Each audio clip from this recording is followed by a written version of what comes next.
All right, thank you, Marcella. It's time for my final thought. By now, I'm sure you've heard that former NBA Commissioner David Stern passed away Wednesday following a brain hemorrhage he suffered in early December.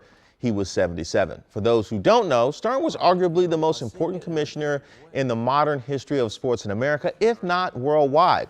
A Columbia University-trained lawyer, he served as the league's general counsel for 2 years and then as executive VP for 4 before assuming the role of commissioner on February 1st of 1984, a position he held for exactly 30 years. Taking control of a league during a time when it was described as being too black and too drugged, and the games were being shown on tape delay, it was David Stern who turned it into the juggernaut it is today.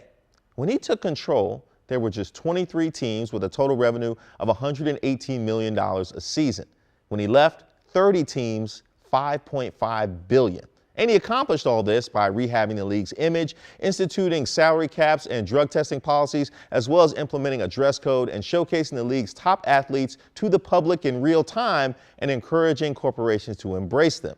This includes a player you might remember, Michael Jordan, who, lucky for both, was drafted into the league the same year that Stern assumed control. A visionary from the beginning, David Stern immediately began to market the NBA globally, offering the rights to air highlights in South America and sending VHS tapes to China to run on their state television.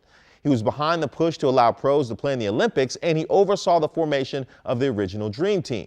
This, along with staging worldwide exhibitions, directly influenced the international players we see today. He was also the singular driving force behind the WNBA. Of course, he made some mistakes along the way. Tolerating Donald Sterling and the Chris Paul trade come to mind, but he was always a fan of the league and a fan of the players whose backs he had. Like Magic Johnson, who he made the league embrace rather than shun after his diagnosis, advancing the understanding of HIV and AIDS. In a league of giants, it was a man 5'9" who stood the tallest, and in the words of Yao Ming, I think he may be the greatest person in NBA history. So thank you guys for joining us this morning. Your boy DJ Tevin J is going to play us out. You guys have a beautiful weekend. Those of you that actually had to even go back to work, the rest of y'all, you're no sir.